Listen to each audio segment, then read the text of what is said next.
was Friday. You're fine.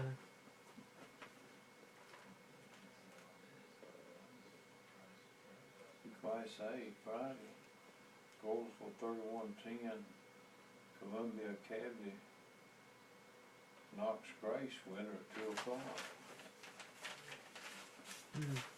Maybe they're playing at different sites.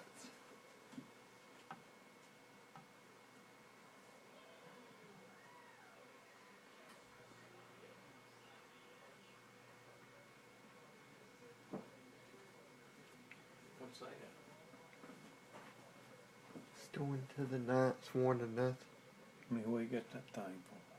I'm taping each.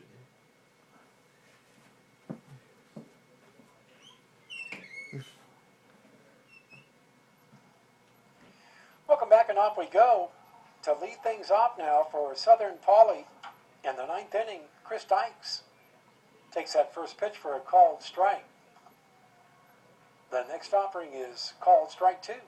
Now they actually appealed down to first, and they say no swing.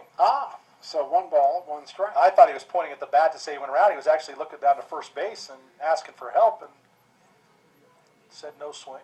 The 1-1 pitch. Down low, ball 2. Go ahead, Jay. Interesting to note, if this continues here in the top of the 9th inning, Tabor will win its first ever World Series game. The 2-1 pitch. Down the third base line, and that, my friends, is a fair ball. And around the bags goes Chris Dykes, and he turns on the afterburner and is in easily with a stand-up double. So hold the presses. This game is a long ways from being over yet. Well, you and I were talking about between innings, 3 right-handers due up for the Hornets, but they stick with the left-hander on the mound, Acevedo, who doesn't have a save this year. And that, by the way, is the first multiple base hit of the ball game for the Hornets of Southern Poly. Now had a double on each side, and interesting to note, it was a leadoff double in the second for Tabor that led to the game's only run. So Southern Poly trying to return the favor, and I think we're going to have a pinch hitter. And it looks like Kevin Anderson is making his way towards home plate. He'll bat for Brian Jacobs. Anderson just 8 out of 44, so he's only had a .182. But maybe he's a better bunter? That could be, and let's see what he does here with this first pitch from Acevedo. He squares to bunt. So that is obviously what we have now deduced.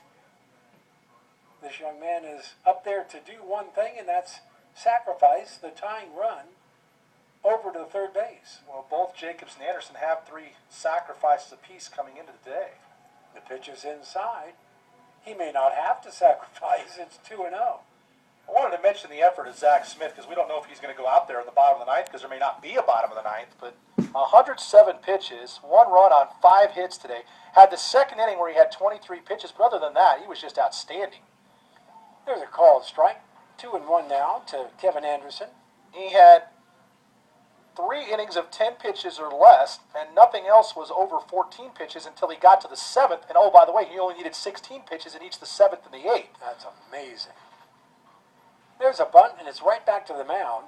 It's picked up and thrown to first base by Acevedo for the first down, and the sacrifice is perfect. I mentioned earlier in the ballgame, big fan of the sacrifice bunt with the leadoff runner at second, because I think it gives you so many ways to win a ball game or to score a run. And once again, we see Tabor. They did it last inning. 1 out, runner at third base. They're going to bring the infield in despite the fact that they have the lead. Well, and here we go. You talk about moving that runner over. Now, any kind of a fly ball into relatively deep, left, center, or right field, and we got a tie ball game. Here's a ground ball. Look at this. They'll look the runner back. The throw to first is in time, and there's the second And out. Dykes is beside himself, and rightfully so. That is a terrible read by Dykes at third. Should have easily scored. Yeah, the infield's in, but that ball was in the air forever on the high chopper, and he's got to score. He's got to try to score. I could have scored. I'm not very fast. And I think we're going to get a pinch runner. So once again, it's hard to fault young men that are giving their best effort, but Dykes just he just froze. He Yeah. honestly just froze out there. I think we're He going to get just- another pinch hitter. That's Chet Jay. Livingston, I believe, that's stepping up to the plate. Yeah, you gotta go. You gotta go on that ball because it is chopped so high into the air. You've got every opportunity in the world to come home. Well, and I'll go one step further and not put it all on the young man. I'll put it on the coaching a little bit. Yeah, make a run for it. Well, you Come on. tell him that even though the infield's in, if it's a ground ball, go home. Sure. Because with Reese's speed, you're not going to have to stay in any kind of rundown that long for Reese to get to second, and you can still get a run with a 2-out base hit. Pitches outside to Livingston, 1 ball and 1 strike. So it just makes no sense to stay at third for any reason. It's the tying run in the 9th inning of a World Series game. You've got to score, gotta or at least come try. home. The 1-1 pitch now from Acevedo is a called strike. Now it's game time. 1 ball and 2 strikes to Livingston. The 5'11", 215-pound Slidell, Louisiana native steps in. He's set. The 1-2 pitch. Right back to the mound, fielded by Acevedo. He underhands, and that is the ball game.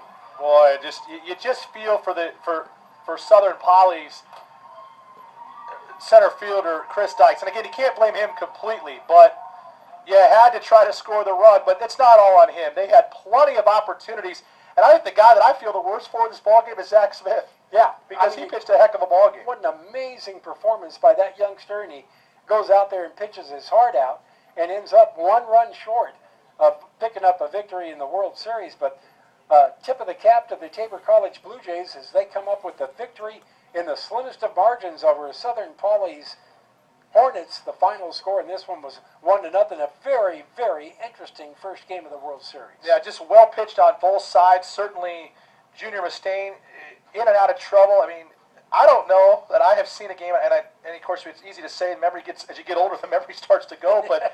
But every inning, Southern Poly had a runner on base, and in 7 innings they had a runner in scoring position.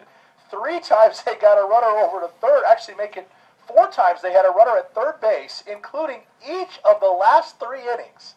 And they wind up 0 for 17 with men on base and 0 for 10 with runners in scoring position. So just a lack of execution in the bigger moments of the ball game for the Hornets. And with that, you lose the ball game 1-0, and now you'll have to have that tough road out of the losers bracket. And we all know how hard that is, especially when you drop in there in the first game. And for Tabor, now they get a team that they have played tough. They actually took out Oklahoma Baptist back on April 1st and lost a 6-5 ball game. So that's 1 of their 11 losses, but 50 wins. And anytime you get to 50 wins in a season, boy, you've had a heck of a year, whether you're in Lewiston or not. So hats off to the Blue Jays for that. Absolutely. Faulkner and Georgetown coming up at the noontime game. The final score in this one, Tabor takes Southern Poly by a score of 1-0.